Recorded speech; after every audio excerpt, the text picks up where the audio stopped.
लोकसभा प्रत्याशी सांसद संध्या रॉय के समर्थन में मध्य प्रदेश के मुख्यमंत्री मोहन यादव ने आज भिंड जिले के फूप में एक जनसभा को संबोधित किया। वहीं उन्होंने आम जनता से सांसद संध्या रॉय के पक्ष में वोट डालने की अपील की। वहीं जनसभा को संबोधित करने के दौरान उन्होंने कांग्रेस के पूर्व राष्ट्रीय अध्यक्ष राहुल गांधी पर जमकर साधा निशाना। उन्होंने कहा कि पहले अमेठी की जनता ने उन्हें हराया, अब उन्हें रायबरेली की जनता हरा कर भेजेगी।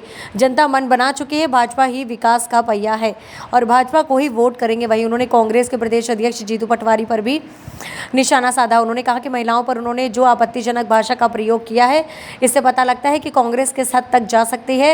वहीं मंच पर भाजपा के पूर्व मंत्री अरविंद सिंह भदौरिया, भाजपा जिला अध्यक्ष देवेंद्र नरवरिया सहित कई भाजपा के नेता उपस्थित रहे। वहीं कई बसपा नेताओं ने भाजपा की सदस्यता ली। अपने बाल बच्चों का माँ बाप का सपना होता है, सबका सपना होता कि नहीं होता है।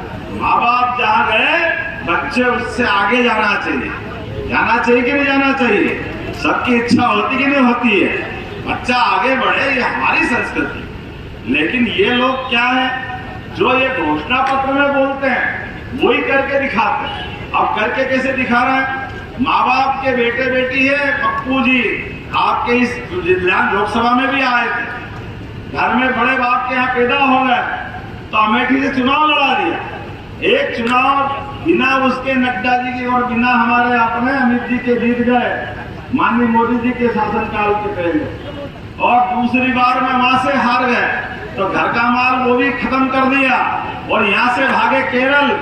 और केरल में जाकर वहां जब इस बार गए, डपटी बज रही वहां पे भी, वहां से भागे तो वापस अपने उस जगह पे नहीं आए जहां से लड़ने गए। अब अपनी माँ की सीट पे आए तो माँ का माल भी खत्म कर रहा है, बाप का पहले खत्म कर दिया, माँ का आप खत्म कर रहा है। इनके लक्षण देखो, अलग से कोई पुरुषार्थ पराक्रम नहीं मिलेगा।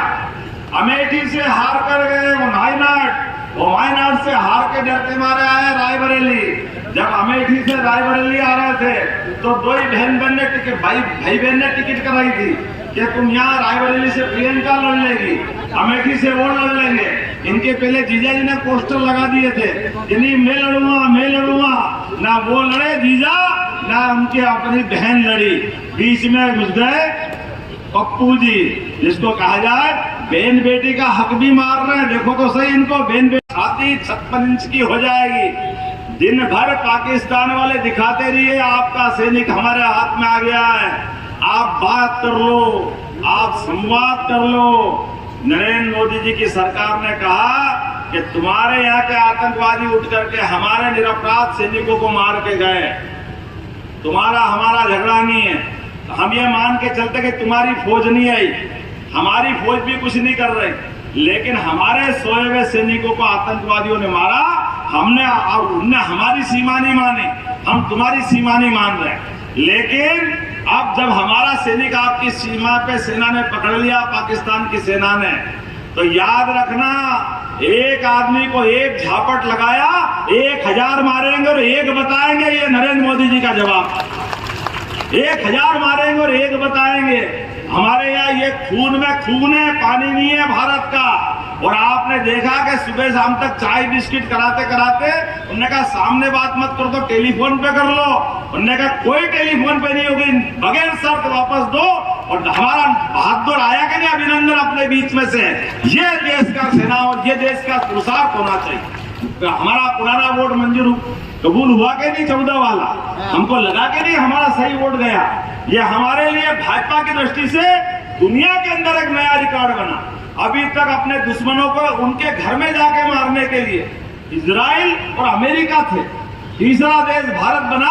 हमें इस बात का आनंद है। दूसरा वोट आपने फिर दिया, दूसरा वोट आपने दिया अपने देश के अंदर कोविड के खराब समय के अंदर भी दवाई बना करके इंजेक्शन लगाने के आधार पर। किसी से भी 2 रुपए लिए होंगे, बताओ भैया, किसी से कोविड के टाइम इंजेक्शन के पैसे लिए?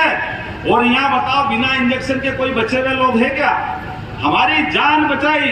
हमको मालूम है, हम भगवान राम का काल याद करें, जब संजीवनी पर्वत लेने के लिए हनुमान जी गए थे और हनुमान जी ने वापस